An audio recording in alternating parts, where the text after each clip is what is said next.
Passo a palavra a Mauri Perusso.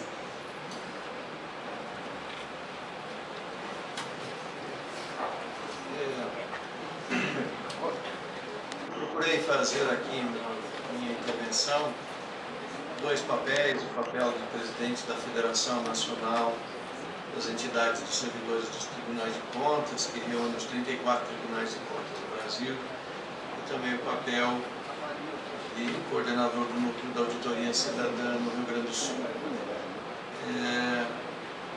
Queria dizer, senador Cristóvão, que as perguntas que o senhor enviou, elas têm muita pertinência.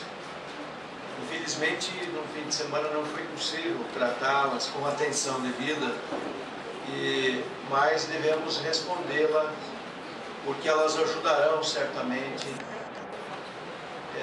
O site também estava fora, então a gente não tinha informação mais precisa.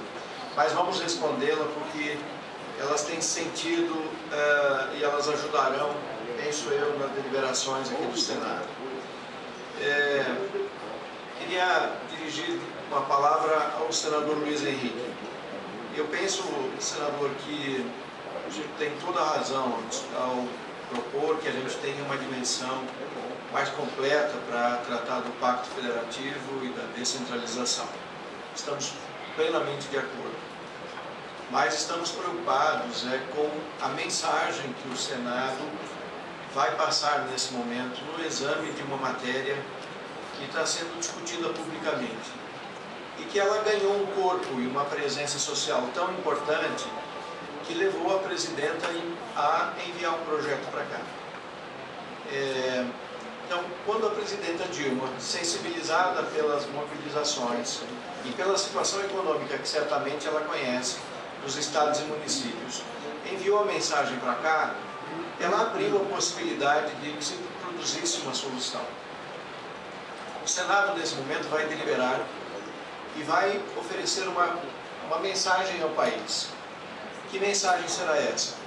Se nós mantivermos, o mínimo falo em relação ao Rio Grande do Sul, mantivermos apenas a substituição, que foi um passo importante, quando nós falávamos em retroceder ao início do contrato, as pessoas diziam: vocês estão malucos, isso a gente não faz, isso desconstitui os contratos estabelecidos. Não, em absoluto, não desconstitui nada.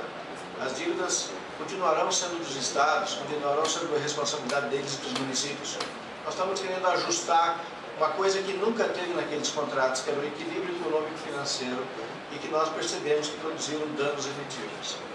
Então, se no caso do Rio Grande do Sul, mantida apenas a retroatividade da taxa para a taxa Selic, no lugar do IGPDI mais 6%, o governador do estado do Rio Grande do Sul vai continuar sem recursos para pagar, por exemplo, o piso nacional de salário dos professores.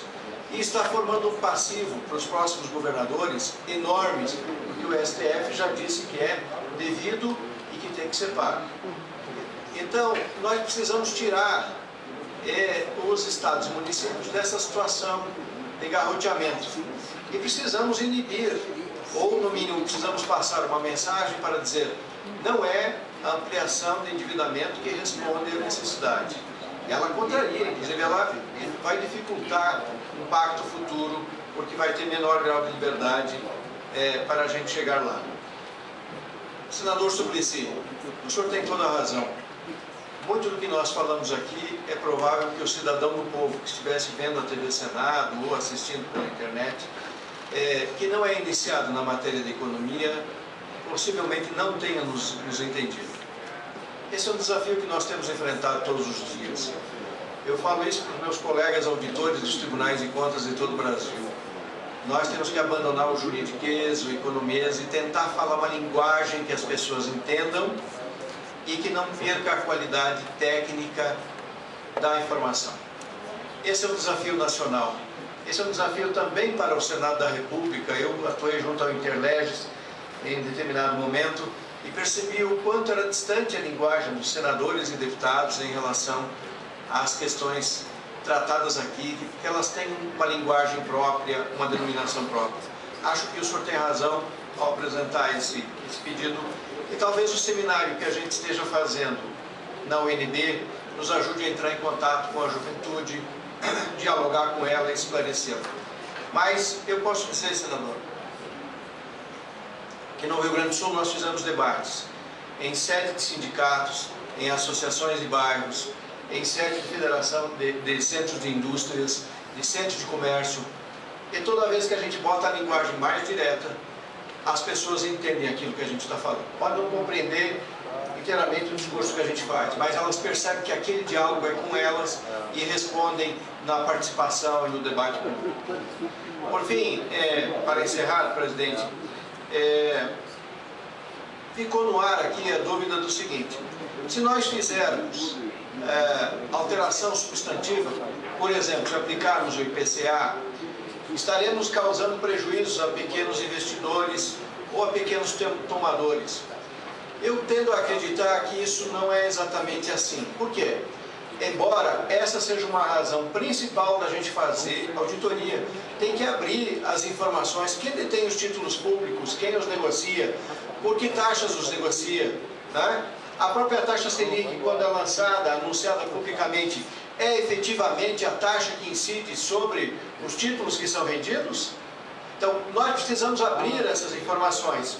Mas lá, aproveitando que a apresentação do livro, né, da dívida dos estados, que é o trabalho da Auditoria Cidadã, que teve muitas participações do Brasil inteiro, quando a gente olha lá a informação do Tesouro Nacional, quais os bancos que compram títulos públicos brasileiros hoje, só tem 12 bancos, majoritariamente de fora do país. Só falando da dívida interna, não da dívida internacional. Então, como é que nós vamos lesar principalmente pequenos poupadores? Eu não tenho dúvida que esses bancos na crise tentam passar a conta para os pequenos poupadores. Isso nos cabe a tarefa de protegê-los. No entanto, não me parece que seja isso. Acho que a gente precisa aprofundar esse debate. E aqui, senador Cristóvão, quero agradecer, acho que o Senado apresenta com essa audiência pública e tantas outras. Se me permitem os senadores, eu gostaria de dizer que a imagem, os debates do plenário não reproduzem a grandeza das atividades que as comissões e que as audiências públicas produzem. Felizmente, o destaque que se dá lá, por vezes é um destaque negativo e não apropria a qualidade dos debates, a sensibilidade e o compromisso desse parlamento da discussão dessas questões tão relevantes. Muito obrigado.